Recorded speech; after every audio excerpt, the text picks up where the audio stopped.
Isang linggo nang nasa ICU. Isiniwalat na ng kanyang mga anak na isang linggo na palang nakakonfine ang King of Comedy sa Intensive Care Unit o ICU ng Makati Medical Center dahil sa sakit na pneumonia na lalong nagpakomplika sa kanyang COPD o Chronic Obstructive Pulmonary Disease.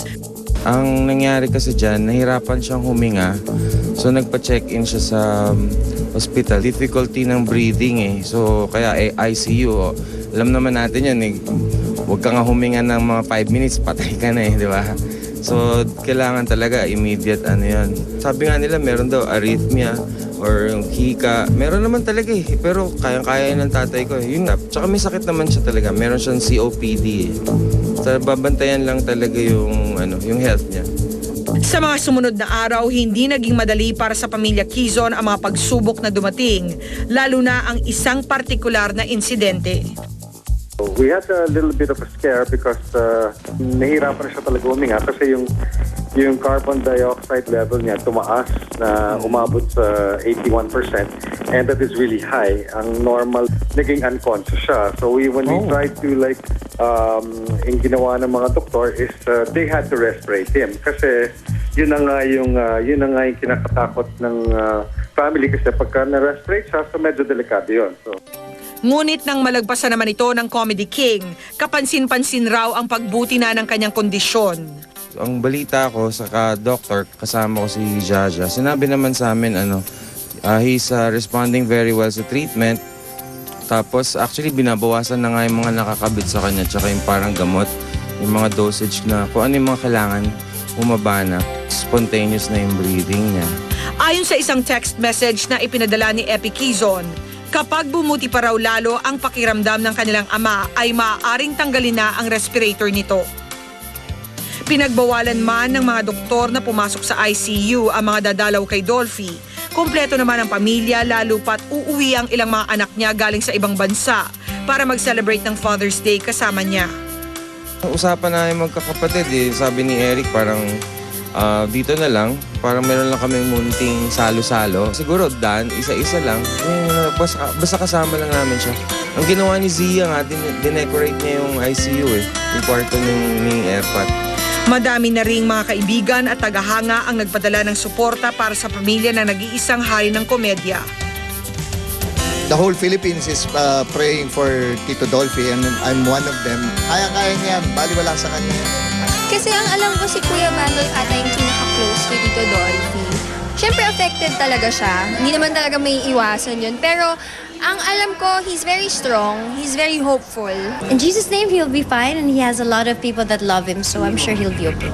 Napakabait niya and he's very inspiring talaga with what he does.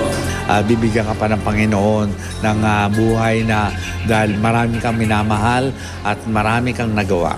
At yan ay hindi may kakailangan, no? Tito Dolphy, get well soon po. Pagpapray po namin kayo palagi. And happy Father's Day po. Sana po ay lakasan niyo pa po ang kalooban niyo and magpapray po kami para sa inyo. Sa family namin, nagpapasalamat sa lahat. Sabihin ko lang, Dad, sige lang, palakas ka lang. Alam mo naman yung situation and hindi naman nagbabago yun. I love you. And I'm so glad I get to spend Father's Day again with you. I love you so much.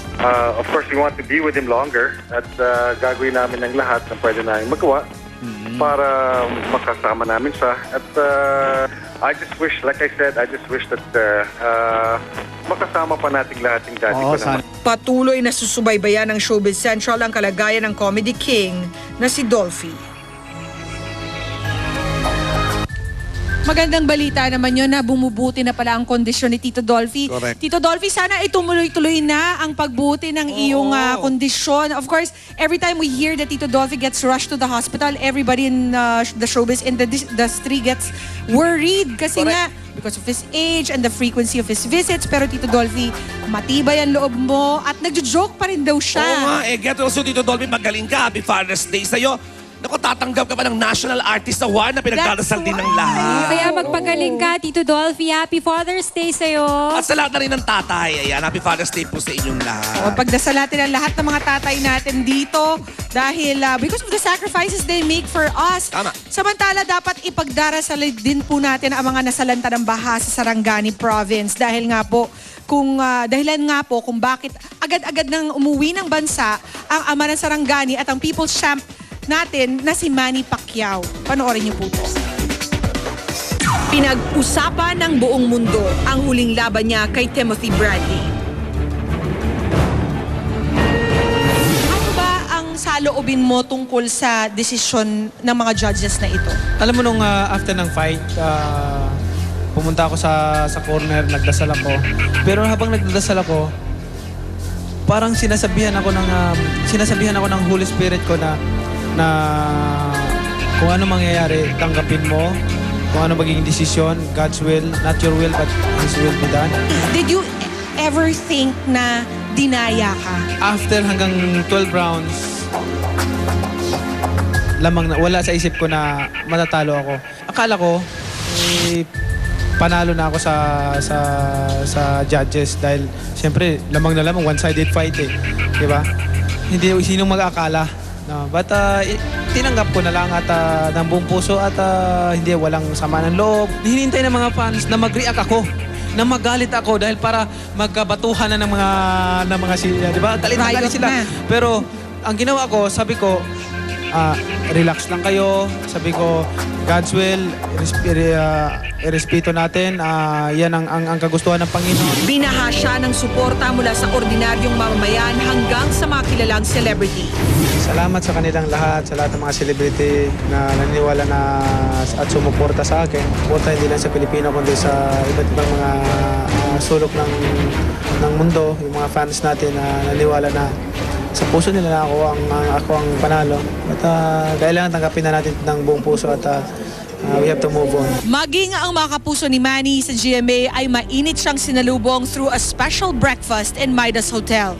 Kasama sina GMA Chairman at CEO Attorney Felipe Gozon at GMA Chief Operations Officer and President Jimmy Duave. Well, interestingly, ang naging resulta napalalim lamang lalo ang paniniwala ng sambayanan. Hindi lamang na si Manny ang tunay na kampiyon, kundi napalalim lalo ang pagmamahal, paghanga sa kanya.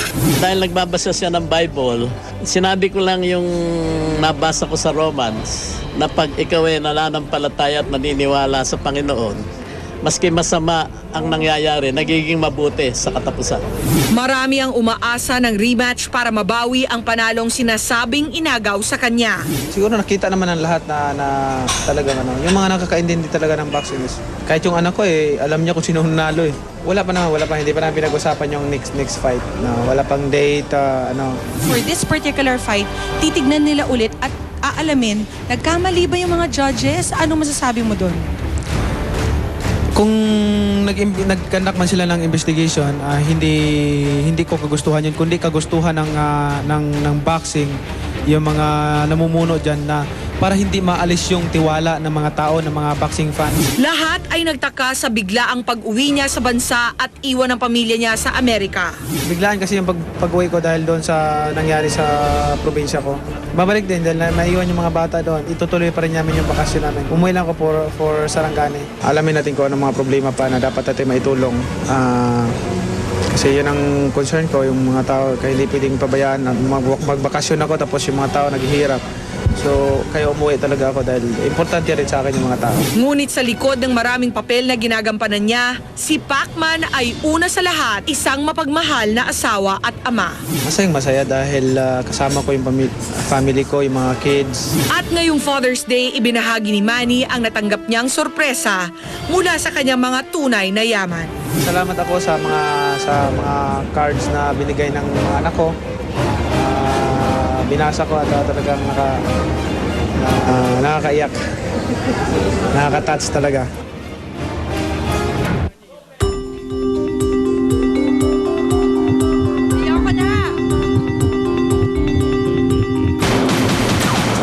Susunod na, Isabel Daza sa Don't Lie to Me. Totoo bang sumugod si Gloria Diaz para pigilan ang kanyang sexy pictorial?